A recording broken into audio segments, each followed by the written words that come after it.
안녕하세요. KMI 해외 시장 분석센터 양희석입니다. 해외 시장 분석센터에서는 수산식품 수출 기업 여러분들께 실질적인 도움을 드리고자 주요 국가의 최신 비관세 장벽 이슈를 담은 웨비나를 준비했습니다. 이번 시간에는 유럽연합의 포장 및 포장 폐기물 규정, 즉 PPWR 시행에 앞서 수산식품 수출 시 준비해야 할 사항에 대해 말씀드리도록 하겠습니다. 2026년 8월 12일부터 EU 시장에 출시되는 모든 포장재는 포장 및 포장 폐기물 규정을 준수해야 합니다. 유럽연합은 이전부터 포장 및 포장 폐기물 지침을 적용해왔으나 회원국별로 해석의 차이가 발생하고 자율적으로 이행되다 보니 규제가 일관적으로 집행되지 못하는 문제가 발생하였습니다. 이에 2025년 2월 유럽연합은 모든 회원국에 동일하게 적용되고 법적 구속력을 강화한 규정 형태의 PPWR을 제정하게 되었습니다. PPWR의 핵심 목표는 포장의 사용과 폐기물 발생을 줄이고 재활용 및 재사용을 확대함으로써 궁극적으로는 순환 경제와 기후 중립을 달성하는 것입니다. 이러한 목표를 달성하기 위해 EU 회원국으로 수입되는 제품에도 지속 가능한 포장을 도입할 것을 요구하고 있습니다. PPWR 대응에 앞서 수출 기업과 수출 제품이 PPWR 적용 대상에 해당하는지를 먼저 확인해야 합니다. PPWR은 제품을 담거나 보호하기 위해 사용되는 포장재에 적용됩니다.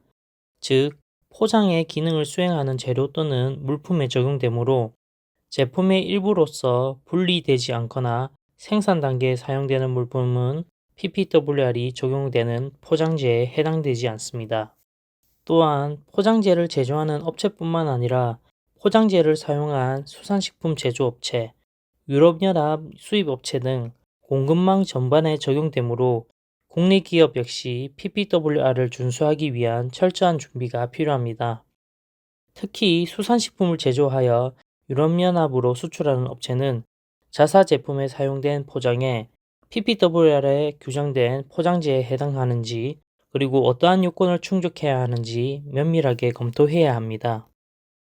PPWR은 발효 이후 18개월의 전환기간을 거쳐 2026년 8월 12일부터 일반 적용이 시작되므로 EU로 수산식품을 수출하는 기업은 규정 시행 전까지 기본적인 요건을 모두 준수하도록 준비해야 합니다. 먼저 2026년 8월 12일부터는 EU 회원국에 출시되는 모든 포장재에 유해물질 제한 기준과 기술 문서 작성 의무가 적용됩니다.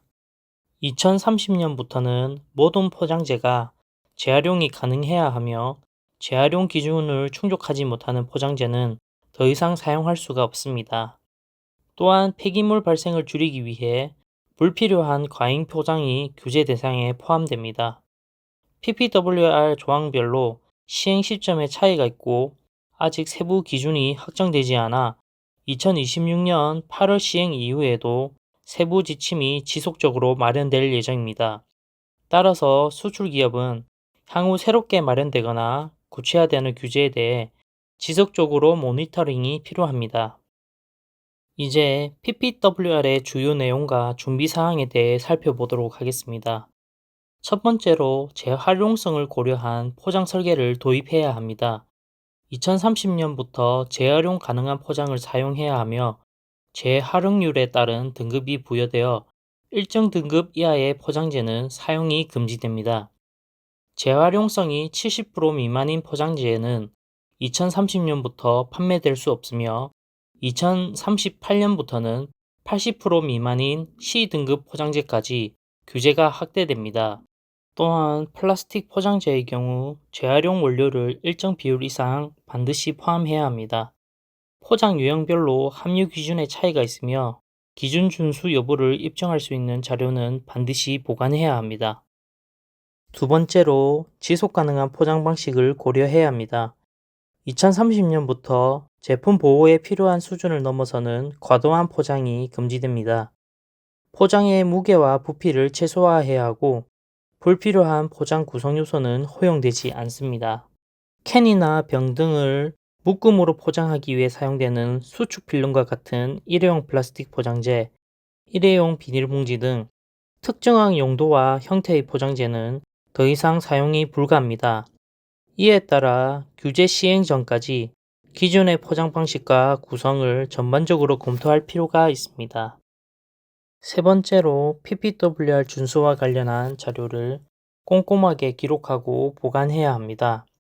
PPWR은 포장재 내에 포함된 중금속과 가불화 화합물의 제한 기준을 설정하고 있습니다. 2026년 8월 규제 시행과 함께 제한 기준이 적용되며 기준을 초과할 경우 EU 수출이 불가합니다. 뿐만 아니라 모든 포장재에 대해 기술 문서와 적합성 선언서를 작성하고 보관해야 합니다. 기술 문서는 포장의 재질과 설계, 기술 사용 등을 설명하는 서류로 PPWR 준수 여부를 판정하고 입증하는 데 필요한 중요 서류입니다. 적합성 선언서는 기술 문서로 입증한 PPWR 준수 사실을 법적으로 책임지는 공식 문서로서 EU 시장에 제품을 공급하는 기업은 반드시 작성해야 합니다. 이러한 서류는 EU 수입 업체가 반드시 확인해야 하는 자료이므로 원활한 수출을 위해서는 규제 시행 전까지 꼼꼼하게 준비해야 합니다. 마지막으로 PPWR이 본격적으로 시행되기 전 점검해야 할 사항입니다. 첫째, 수출 기업은 자사 제품에 사용된 포장재를 전면적으로 검토하여 PPWR 적용 대상인지 혹은 전체 포장에서 PPWR이 적용되는 구성 요소는 무엇인지를 먼저 판단해야 합니다.